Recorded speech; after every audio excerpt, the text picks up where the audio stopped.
toboyi égoïsme na niveau ya politique ya mboka na biso toboyi égoïsme loi est interdire na mutu ezalonga neti nako cité président de la République voire même ata Moïse bazali kaka candidat président de la République et sili on retire la monnaie en même temps au tchepe na fiche noire na sonité candidat président de la République candidat député national candidat député provincial candidat conseiller municipal et ça normal parce que yo moko nyonso to wana obima on a élu oui mais on peut servir mboka te yango komi au tchebo cyprien na mwana na liboso kuna cyprien na moi sinayo parce que loi interdire en côté il y a un principe il est interdit d'interdire ce qui n'est pas interdit vous comprenez c'est-à-dire bon on peut stater et logo loi pe qui stater alors que ce loi pe qui c'est le quoi au moins avec mutu attends au moi sinayo au PC mbongo as la candidate au niveau de députation provinciale à rebattre campagne on a moko et non pas pour na yo attention au tchao cyprien na ye et ça problème té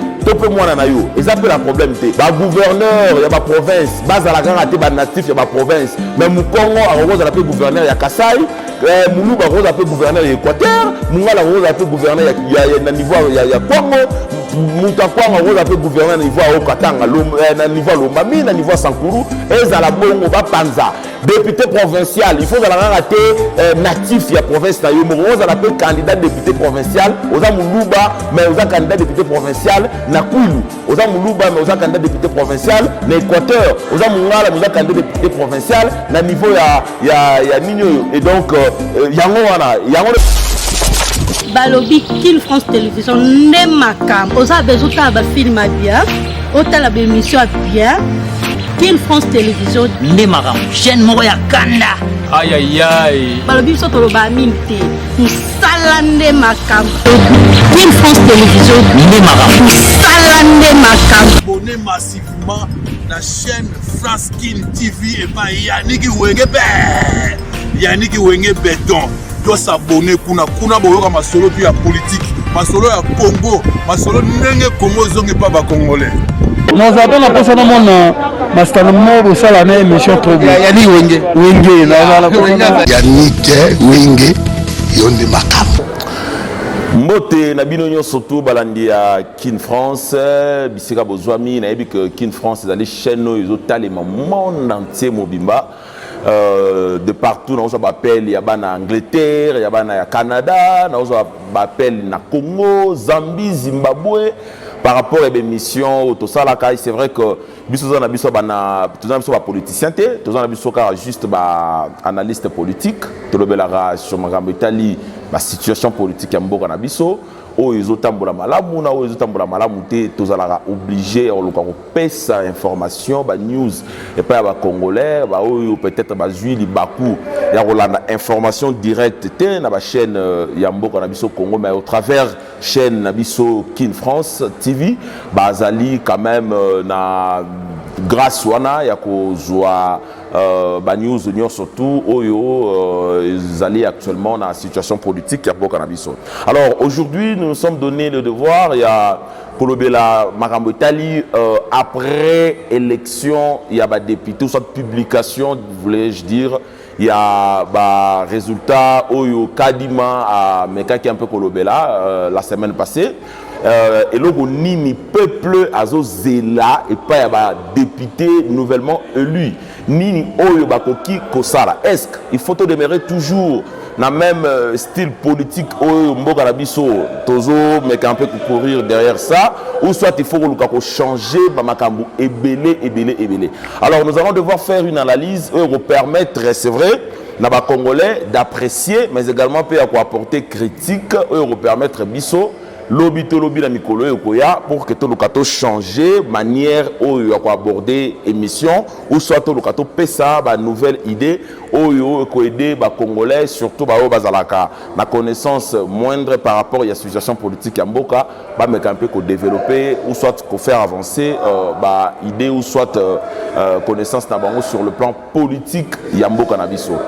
La fois dernière, tout le monde a dit mandat, durée à mandat à députés nationaux parce que nous avons dit que le président de la République a élu dans suffrage direct et pas à peuple. C'est le peuple qui choisit le président de la République. C'est le peuple également qui choisit les députés. Mais pourquoi que nous conduire à d'autres termes, constitution en Mokanabiso et le bac président de la République durée à mandat na ezalaka 5 ans et une seule fois renouvelable, mais une seule fois renouvelable pas à président de la République et ça n'arrive pas à député national. Tout le monde peut depuis 2006 député national, 2011 député national, 18 député national, 23 député national, 28 il y a tatina 2070 à Rosalaka député national. Basalara nini pour que Basalara toujours réélu. Est-ce que ils allaient vraiment réélu ou soit ils nommé il y a un monde toujours député national.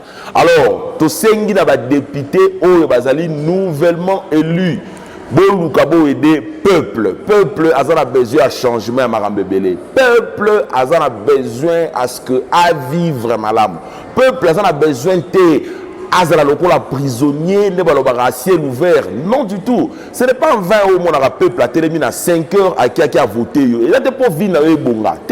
Et ça pour que y a bénéficié na simaro voté yo a bénéficié de quelque chose ya malam oyo mais mis à terme ya proposition ya loi na niveau ya parlement. Et ça était OK parlement OK là la pongi au salaire sous le malonga te to mona yo ten intervention sur X to Y situation au le Rambo Kalabiso. To mona yo te ya que non, effectivement, ces députés a lancé une motion de censure ou soit une motion de défiance contre le gouvernement. Rien du tout. Bosunga, peuple. Il est vrai, et déjà que non, nous devons changer la constitution, soit modifier la constitution.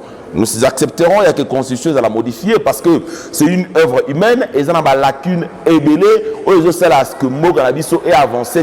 Mais lorsque nous allons toucher ou modifier la constitution, il faudrait que disposition constitutionnelle vous allez toucher, toper, réviser et ça a un avantage plus il y a peuple. Voilà quelque chose c'est sujet d'habituel les années que Tolingi doit apporter quelques propositions par rapport il y a député Oyo Bazali nouvellement élu Nini Oyo Sengeli Basala. Est-ce ma proposition Nini Oyo Sengeli va présenter à niveau à parlement pour que les aient un avantage il y a peuple. Même constitution Oyo il faut nécessairement les la modifier. Quelles sont les dispositions légales Oyo certainement peuple à côté en a besoin attaque au Soki le régime en place balancer débat à niveau à parlement il faut modifier X ou Y disposition peuple a regretté la note même opposition a relouqué ces plans pour les un avantage il y a peuple. Disposition c'est vrai que peut-être je ne parle avec moi ici la constitution et vous permettre mais je le fais juste dans Moutou pour permettre à ce que la carte de constitution mais ce sont des propositions vous devez toucher en premier lieu durée à mandat à députés nationaux. Il faut la toucher. Les députés nationaux paient le corps élu ou voter comme président de la République. Bango peut faire une seule fois renouvelable. Et ça 2 fois T, 3 fois T. Non du tout. Parce que peuple a besoin à mon appui bilongia sika. Peuple a besoin à mon abatunion surtout au bazan a idée à malamu ba siéger à niveau Assemblée nationale. Deuxième proposition on a ça. Pourquoi peuple? Pourquoi sénateur au bazalaka élu na suffrage universel indirect? Bango baza émanation il y a assemblée provinciale, disons il y a des députés provinciaux. Pourquoi il faut bazalaka nommé parce que vous avez élu bakangi moi peut-être so vous avez moi 5 députés provinciaux na yo bomi bon na chambre pas na yo au proposer bon il y a que ceux qui n'a élu sénateur mutuna peut c'est par exemple $100,000 $100,000 alors que ba sénateur bango pe baza à peu près ou soit basala musala similaire dans l'Assemblée nationale. Il faudrait que toucher constitution mboka et permettre à peuple à voter sénateur. Sénateur base à la émanation pouvoir provincial mais plutôt la émanation il y a peuple a kende a élire pe ba sénateur na ndenge elisaka na ndenge ponaka président de la République mais également pe sous ba députés nationaux ba sénateur pe il faut bazalaka certainement élu na peuple ya ozo mona mutu nyonso tango kozala ayebi na ke échoué la provinciale a échoué la députation nationale a zongi na village na ye parce que a moni que XY baza élu ba député provinciaux a cause na capacité locale en assemblée provinciale na bango peut-être ba député provinciaux baza la RM sous 17 top 20 ceux qui a kangi ye moko 4 to 5 députés provinciaux a teli bango mbongo en tout cas aux anaye élu. Et ça na institution mon côté où il y a na corruption makasi ko le institution a sénateur et ça na institution mon côté donc bango venez à repose à la élu sénateur il faut mbongo il faut peuple paix à comment voter bango suggestion mususu to apporter oh ils appellent avantage toujours à peuple ba gouverneur pourquoi et comment que ceux qui ont gouverneur la province wanate moyen aux la candidat gouverneur moyen va voter exacté jamais au monde à Moulou base à la gouverneur à niveau Équateur jamais au monde à Congo à la gouverneur na Kasai jamais au monde à Mungala à la gouverneur na Congo central jamais au monde à Moussoaili à la gouverneur na Bandundu tout la province qui coûte yango nezo mona yemi ba discours séparatiste ozo mona opposition le voisin na leader na ye moko boy X to Y ye sera pesi mot d'ordre ya kenobo longola ba non natif ya province oyo bazonga na mboka na bango bazonga na province na bango bazolanda pourquoi en commençant par le gouverneur aza natif ya province na ye et puis ba ministre oyo bazala na gouvernement provincial bazapeka ba natif ya mboka na ye au moment et comme le wandeti pour osala quand même obimisa moi mutu na province X to Y il faut zala natif ya province wana or eloko nza malamu te mutu aza libre na Congo partout sur au pays na Congo na province to territoire nyo surtout oza libre parce que oza congolais okoki pe ozala député provincial oza muluba oza député provincial na Katanga okoki pe ozala député provincial oza Katanga oza député provincial na Kikwit okoki pe ozala député provincial oza na yo mutabandundu oza député provincial l'Équateur na Chopo partout il faut baluka ba meka un peu tenir compte ne lokwana alors seul mouton kozala na pouvoir ya roluka certainement ko peser sur peuple pouvoir ou appeler ça président de la République c'est vous qui devez normalement ko beta c'était est-ce que makambo wana esila na mboka na biso tozala kaka na ba gouverneur natif ya ba province na bango mais plutôt tozala est-ce que gouverneur azala kutu tene mutu ya province omona ko sa musala malamu mingi omona ke ya roluka kende na aventure te omona que il fera appel na batu mususu ya province mususu pour que ba envahir province X to Y parce que congolais partout azali na province X to Y azali libre ya kosala musala o nyonso tout ye alingi vous comprenez un peu bah voilà ma proposition o yosenga que constitution fait à la modifier en dehors de ça pourquoi gouverneur il faut à élu na niveau assemblée nationale alors que yé dans la numéro 1 na province na ye vous trouvez pas que ça normalité vous ne trouvez pas que c'est normalité il y a un moment tous les gouverneurs de la province ils ont la imposition et un régime en place donc besoin d'imposer biso peuple congolais mouta imposer biso pour la président de la République ou aza éluté toponi ye na mutema na biso ba imposer biso teto pour na certains députés parce qu'on ne peut pas parler de tous les députés parce que les députés sont nomagi bango mais toponi pas députés sont OK pour nous voter mais pourquoi vous voulez nous imposer les sénateurs pourquoi vous voulez nous imposer les gouverneurs et les vice-gouverneurs na bango wana ko simba te atamuke boluka pe bo modifier boluka bo proposer boluka bo tiela biso que ba gouverneur lokola bango ni mutu ba dirigeant ba province baza ba représentant ya chef de l'état na niveau ya province baza la rapé choisi par le peuple et en plus de cela vous devez encore interdire il faudrait qu'il y ait une loi interdisant la moutinio surtout soit candidat député national et si on jamais aux yo mo candidat président de la République yo mo candidat député national yo mo candidat provincial OK sous yo mo candidat municipal OK sous candidat sénateur mais au juste on nous wanine sikoyo ceux qui ont élu na nyonso tu wana alozi otie mwasi na yo ake na Sénat, mwana liboso ake na Assemblée nationale, mwana no ya mibale ake kuna na députation provinciale, alors on luka sous poste comme ministre. Ah non non non non non. Congo za na bato belé. Congo za na bato belé oyo bazape na besoin ko servir to boyi égoïsme na niveau ya politique ya mboka na biso. To boyi égoïsme. Loi est interdire na mutu. Eza loi neti n'a pas cité président de la République, voire même à Moïse. Bazali kaka candidat président de la République et Sili. Au tir à la monnaie en même temps. Au tchèpe na fiche noire na sonité, candidat président de la République, candidat député national, candidat député provincial, candidat conseiller municipal. Et ça normalité. Parce que yo moko nyoso tu wana go bima. On va élu, oui, mais on va servir mbokate. Il y a un commis au Tchèque, Cyprien, moi, on a les bossos. Kuna Cyprien, moi, Sinayo. Parce que loi interdit en côté. Il y a un principe, il est interdit d'interdire ce qui n'est pas interdit. Vous comprenez? C'est-à-dire, bon, on peut s'atter et l'autre loi peut qui s'atter. Alors que ce loi peut qui c'est le quoi, au moins avec Moutou. Attends, au Tchamo Sinayo, au PC Mbongo, à la candidate, à niveau de députation provinciale, à rebattre une campagne pour naïe Moko et non pas pour naïo. Attention, au Tchao Cyprien naïe. Et ça, problème T. Topé moi naïo. Et ça, peut la problème T. Mais loi n'est interdire. Il y a que ce lingo postuler dans les locaux Moko, soit aux députés nationaux, soit aux candidats députés provinciaux, et Sili. Exactement à la professeure nationale. Loi, il faudrait quand même qu'il y ait une loi. Bah, député, tout ça a besoin d'un changement. Tout ça a besoin d'un changement. Nous avons remarqué que peut-être un bon nombre de députés, il y a idée à Sika. Déjà il y a le coup de dans le sens, il y a que Yolingo Sili sa mandature au Sombiata, peut-être même sous 5 mapangoté. Au Sombiata, aux attendant 500 000, peut-être 500 millions. Pourquoi? Affaiblir l'idée à Malonga ou Yozanango. Alors que le peuple a voté qui a Ponakio pose la molobelinaye. Peuple a Ponakio pour que au proposer Makambu Malonga. Ou que le peuple a la profitable de l'idée nayo. Et non pas Yoz à la profitable de l'idée nayo Moko.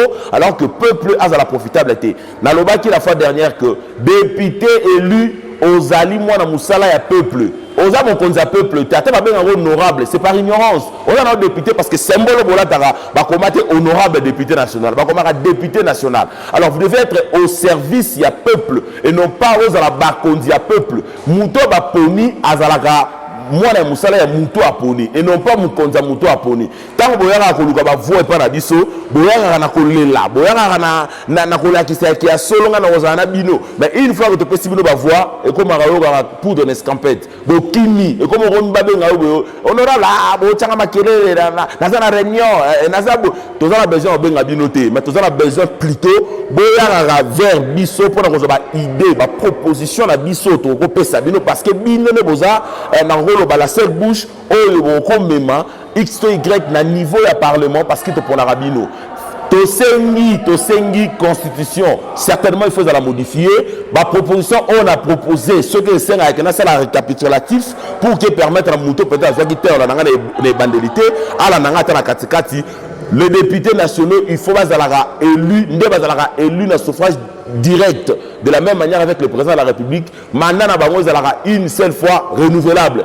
Ba gouverneur il y a ba province, bazalaka raté ba natif il y a ba province. Mais mu Congo a rose la gouverneur ya Kasai, Mulu ba rose la gouverneur ya Équateur, Mungala rose la gouverneur ya na niveau ya Congo, Mutakwa rose la gouverneur na niveau ya Okatanga, na niveau Lomami, na niveau Sankuru, et za la bongo ba panza. Député provincial, il faut la raté natif ya province na yo, rose la candidat député provincial, oza Muluba mais oza candidat député provincial na Kwilu, oza Muluba mais oza candidat député provincial na Équateur, oza Mungala mais oza candidat député provincial na niveau ya Nino et donc yango ba proposition malamu to senga et puis ba sénateur peuple pour na ba sénateur to boyi to sengi soki bo toucher constitution bolo mo la biso procédure satanique bo tchela biso na sens ya ke ba sénateur ba za élu par ba président ba député provinciaux yango mo corruption zokota so bino ba tu faut avoir d'exemplaires bo apporter bo l'accès na peuple que tout est corrompu nyoso za la corrompu c'est quoi avantage ni sur à élire bino sénateur azala rappé élu la suffrage universel direct c'est-à-dire peuple ndemtu apona rappé ba sénateur peuple peut apona ba gouverneur toboyi makambo ya gouverner il faut avoir un natif la province X to Y boti que la peuple responsabilité parce que c'est vous qui dirigez et biso za bato bino vous diriger il faudrait quand même que tous dans la plénitude wana pour na X to Y azala bokambi na biso to sengi également pe ba députés provinciaux bazala kaka ba natif ya ba province d'origine na bango te maroko za la pe natif ya province X maza pe candidat député na province Y to Z parce que Congolais a besoin de la libre partout. Merci na bananinya surtout ya Kin France TV.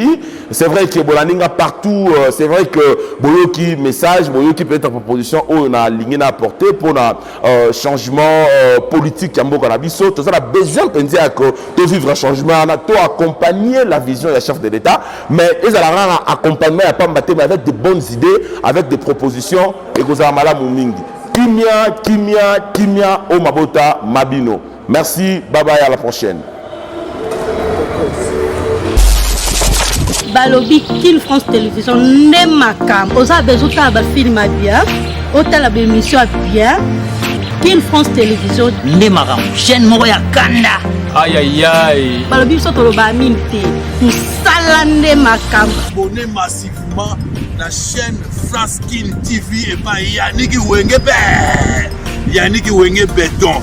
Doit s'abonner kuna boyoka masolo puis ya politique, masolo ya Congo, masolo ndenge Congo zongi pas ba congolais. Nous avons la personne à mon master Mobo Salane émission trop bien. Yannick Wenge Yannick Wenge Yonde Makam. Kin France Télévision, ne makam. Musala ne makam.